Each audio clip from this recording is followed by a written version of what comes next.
Emma, cosa fai? È la pappa? Andiamo dai nonni? Sì. Sì, andiamo da Saul, Nial. Say bye to the boat, Emma.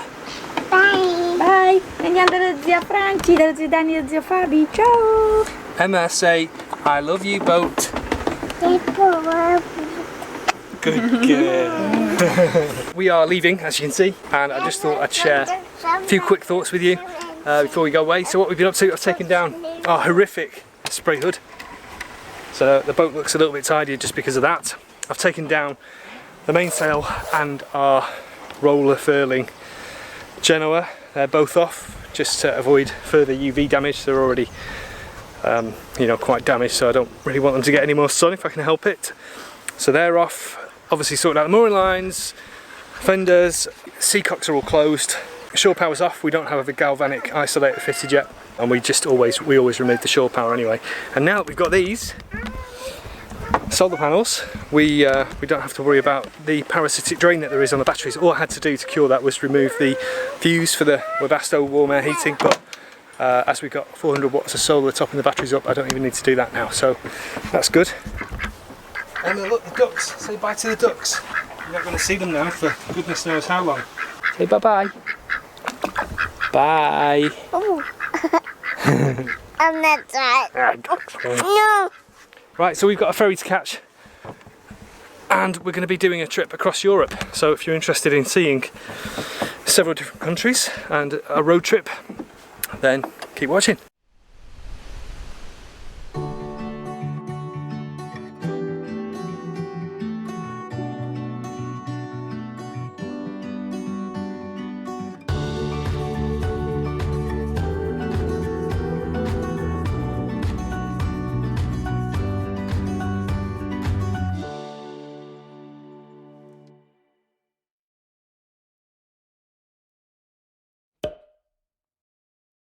Here we are then, we're at the ferry port in Dover. So you can see the white cliffs of Dover over there. And there was a couple of things I didn't mention at the boat because I was in a rush and I forgot. One of the things we used to do on our previous boat, we used to put a big bag over our sail drive and prop if we were leaving the boat for long periods. We don't actually know now on this occasion whether we're going to be away for like 4 weeks, probably more, 8 weeks as a minimum. Or we may actually be away now for about 6 or 7 months from the boat. It depends on other things in our life. So if we were going away on our previous boat for an extended period like that, I would dive in the water and just put a bag on the prop and sail drive, and then what happens is the bag gets the fouling on it, and because inside there's no light, it discourages marine growth. So basically you don't get any growth on your prop or sail drive, and instead it goes in the bag, and then you take the bag off, you put it somewhere out of the way, and then it's ready for use again next time when you go away. So that's one little handy tip for you. Not many of you will know this, I'm sure, but it's possible to anchor within the breakwater of Dover Port, and it's free. So that's pretty handy. I think we may even make use of that when we sail from here to France. We may use Dover Harbour as a little base to leave from.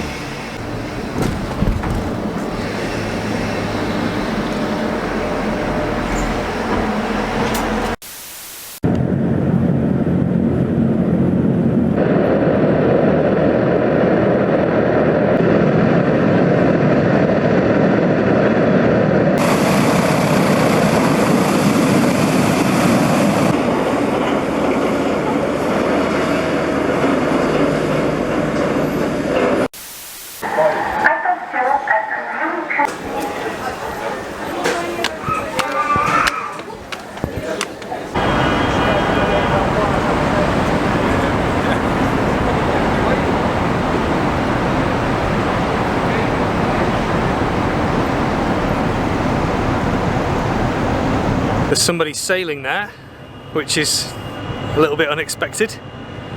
And I believe just where those yellow buoys are over there, I think that's the area that you're allowed to anchor in. You do of course have to get permission from the harbour master in a place like this. It's extremely busy, tons and tons of ferry traffic all the time. I don't think they want you to go ashore if you are anchored there, if you're on your own. They want someone to be left on the boat at all times, which is fair enough. yeah, another option for anyone who is looking to cross the channel or sail the south coast of the UK.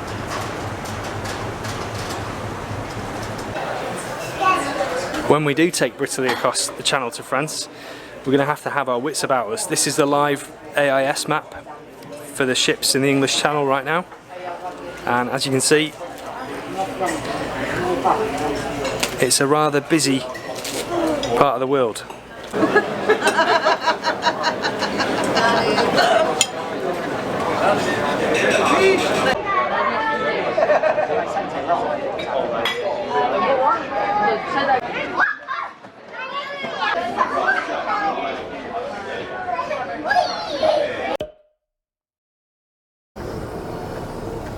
There you go, Emma, you're in France for the first time. Wow.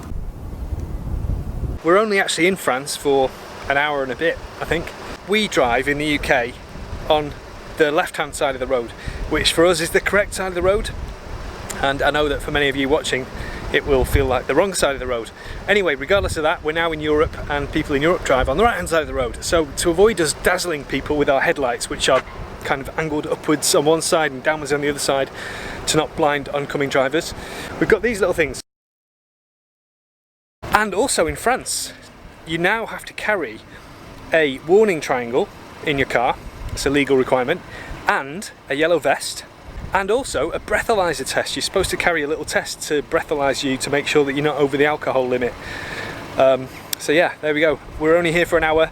I'll let you guess as to whether we've got those in the car or not. I'm not going to incriminate myself or tell lies. So there, that's all I'll say about that. But yeah, let's hit the road. Up and down, giddy up, we're off to town. Bruxelles.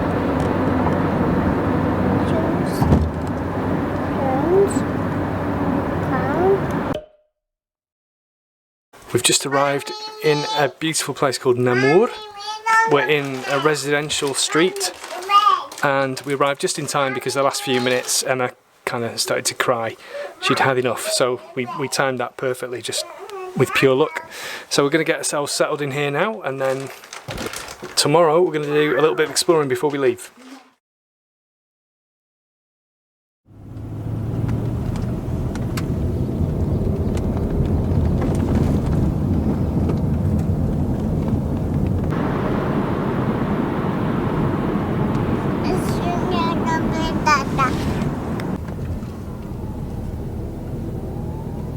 We are up at the citadel of Namur, which is a big kind of castle-y type complex thing.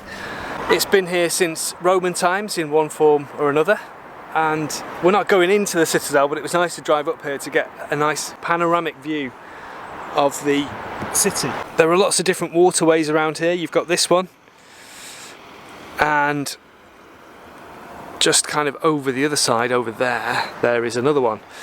And that's, I believe, that the centre of the city is over there, so that's where we're going to be going to park and have a walk around. But this was really nice to get a view of the city before we go there. So we all slept well. This morning was busy, as is every morning with a toddler, and we're just looking forward to seeing a little bit of the city, aren't we, before we hit the road again.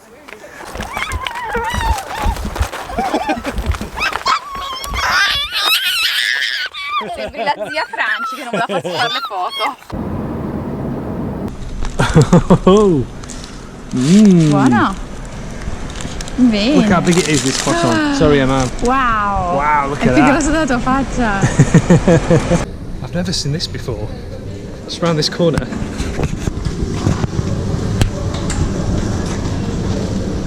There's a bloke with a like a mobile Hoover. Very cool. That probably explains the cleanliness of the streets here.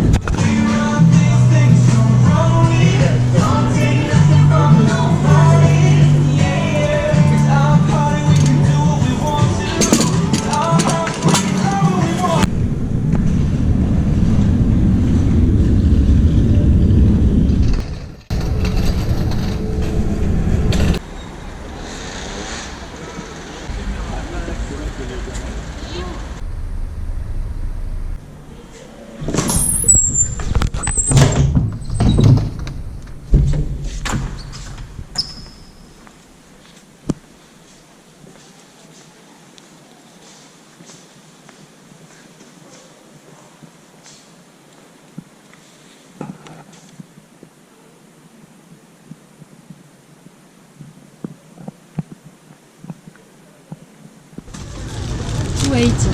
Merci. We couldn't resist, we've seen so much delicious food.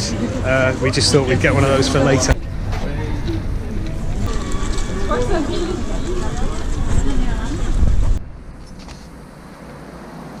Now we've got to try and get Emma in the car without waking her up.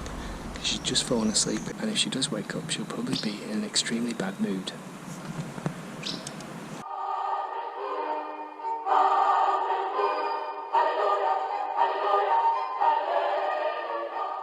Okay, our stay in Namur has come to an end. We went back to the apartment and made some food. So it had a kitchen, which was very handy. And now we're about to hit the road, and we're going to Colmar, aren't we? Which is about 4 hours 36 minutes. Yes. So a very short distance for 2 adults, but probably about the right distance for a 21-month-old. So let's hit the road again. Yeah.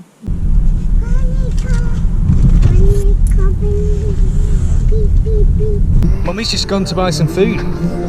So Emma is dancing, aren't you? Dancing. And I just wanted to show you this because I think it's quite interesting.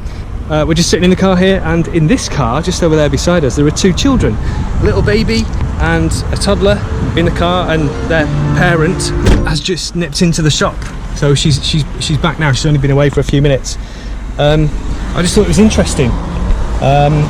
You know, different ways of doing things in different countries. I think in the UK, and this is just my conjecture, and I could be completely wrong, but I think that people would be hesitant to do that because somebody would call social services and you'd get in trouble immediately. So on that kind of, in that respect, it's quite unique. And also, I guess that the parent is not afraid of crime here, because again, some people might be afraid to do that for fear of somebody coming and abducting their children. Going to different countries, it always makes you see things in a slightly different way, and it makes you challenge your own beliefs, and travel is just good for that. Everywhere you go, there's always something that you can learn from the people that live there. And there's no such thing as a perfect country in the world, you know. Every country in the world has its problems, and every country in the world has things that they do better than others. So it's nice to travel and to see different ways of doing things, and then you can find your own path in life, taking little kind of hints and tips from every different place that you go to.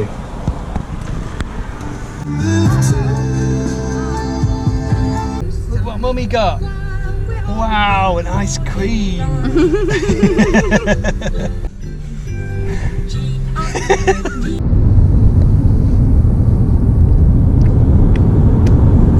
Is that nice, Emma? Direi di sì. Yum yum. Gelato. We're in Luxembourg now, in another country, and with the traffic we've got about 3 hours left to go. It's Colmar. Rossella has tied up Emma's noggin, as you can see, to try and keep her comfortable. Emma had a little tantrum there, a little one, about 10 minutes of non-stop tantrum. I couldn't stop her. No matter what I said, no matter what I did, I even offered her some crisps, which usually works wonders in any crazy situation, which she refused. She wasn't interested. And yeah, and now she's all fine. Mummy's come back and she's all fine. And now Emma's saying, "I love you, Daddy." Oh. Emma di I love you, mamma. Mamma. Oh, io ti amo.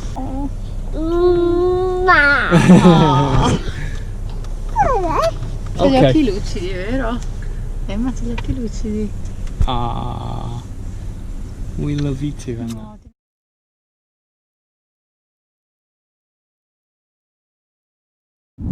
Another detour, this time because the battery died just before a turn off, so I missed it. Yeah, it's nice to see places that you would not otherwise see anyway, so there's always a positive to every situation. Here we are then, we've arrived at Colmar. It's 10:30 at night, so it was about 7 hours in the end. And we're in a nice little hotel, and Emma and Rossella are quite excited because for the first time in months we've got a full-length mirror, because we've not had that on the boat, have we? So it's quite a treat. Throw the ball. Good girl. Right, catch. Put your hands out to catch. Stand up, stand up, stand up. Put your hands out. 1, 2, 3, go! Yeah, you caught it. Good girl. Throw it. Oh, nearly. See you tomorrow.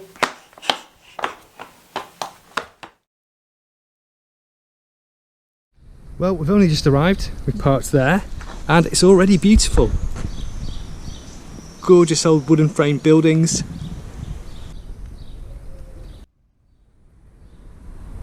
So a little bit of history.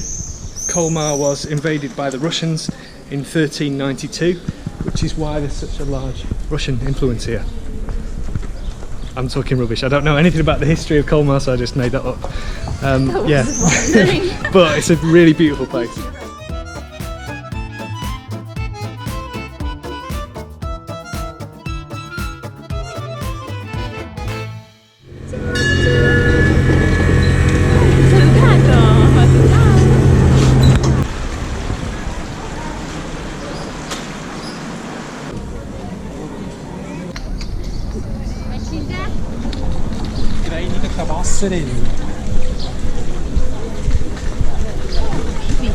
What's down here, Emma? Wow. That's unexpected, isn't it? Colmar is now a big centre for wine, and it's a very nice place to do some wine tasting. If you're not driving and if you're not looking after a toddler. Can't really get this across on camera, of course, but there's a really beautiful smell of wine through there too. We're making our way to a part of Colmar called Little Venice, and already we've just seen the first boat powered by electric outboards like the one we've got on Britaly, and it's very relaxing because they're completely silent and they push the boats around nicely and underneath those little bridges where there is no headroom whatsoever.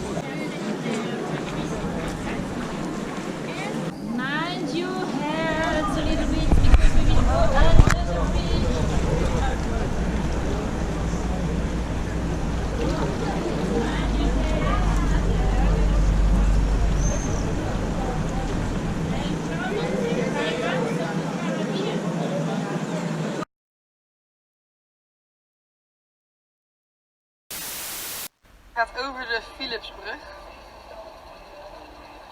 Dit heeft ze op filmpjes gezien en dit heeft ze vaak fout zien gaan en nou wil ze het zelf doen. Oh, oh, daar gaat ze. Oh ja! Sneller, sneller, sneller!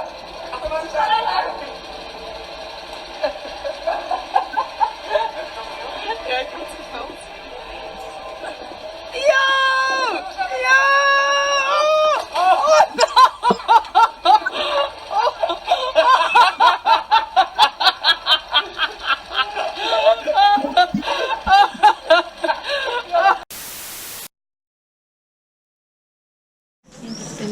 It's absolutely beautiful, isn't it? Yeah, gorgeous. Really, really nice.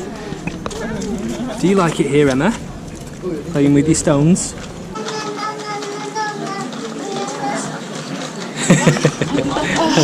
Oh, careful. It's very difficult to walk here, isn't it? Oh yeah, wow.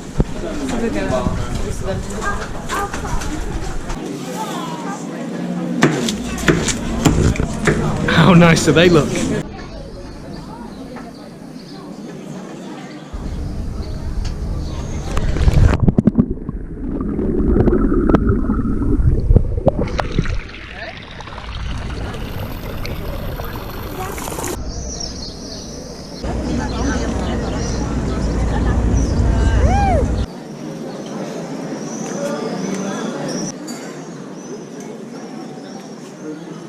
Here there's a doorway, 1603, really large doorway, so perhaps it was a medieval bus that used to be parked in there. It's now time to leave for Lake Como in Italy, isn't it, Emma? Yeah. Oh wow! Meow!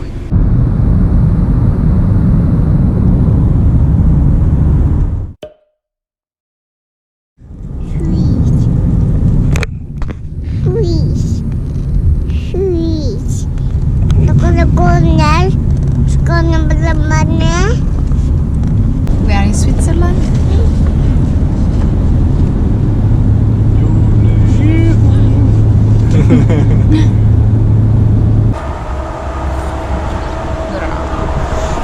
Well, we are travelling on this motorway down here, and there's about 20 minutes of traffic just around that corner.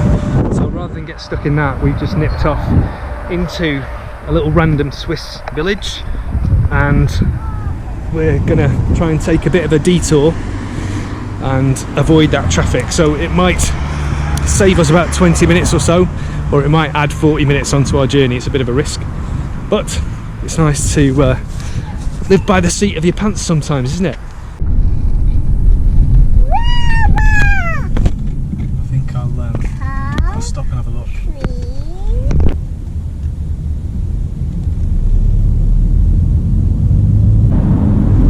This tunnel is 17 kilometres long. And it's called Gotthard Tunnel. Yeah, the Gotthard tunnel, isn't it? Now my eyes have gone weird. Yeah. I've got used to the dark. We're now entering Italy. There was a kind of border demarcation thing there with a kind of a control checkpoint thing, but there was nobody there, so you just literally drive from Switzerland into Italy.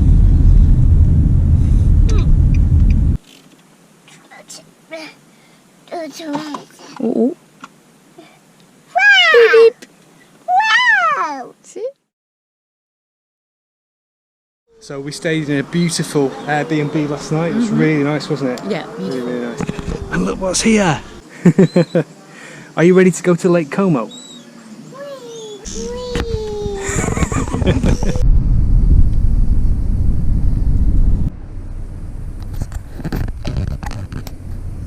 Well, we found ourselves a little bit of paradise here. We've come to Lake Como, and we're just going to spend, we're only going to be here about an hour and a half out. So it's not exactly a long holiday, but it's a really nice break to the journey.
Beats being stuck in a car, for sure.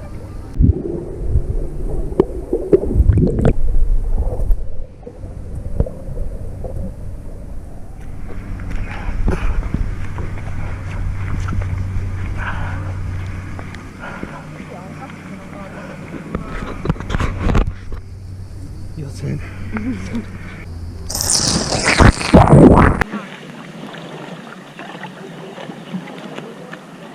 Wow! Is that nice, Emma? We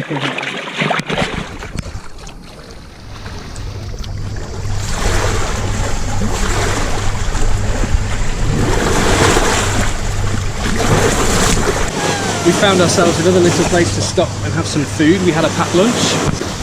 It's been very nice because there are some steps to sit on and there is some shade, which is just what the doctor ordered.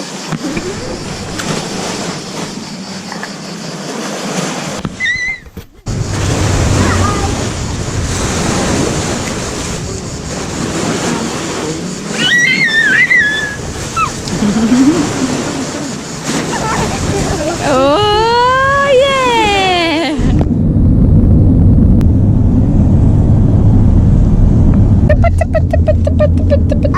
Tieni.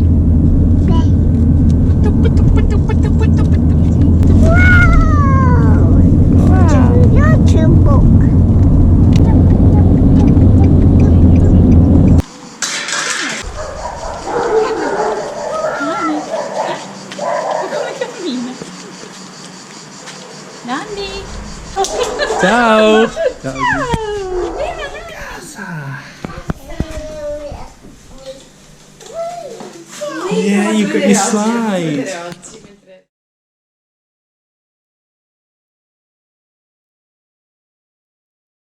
Daddy's got to go away now for a while. I'm going to be gone for a little while. So I'm going to miss you. I'm going to think about you every single minute of the day. And I love you lots and lots and lots. You're going to be a good girl for Mummy? Sì. Yes, you are, aren't you?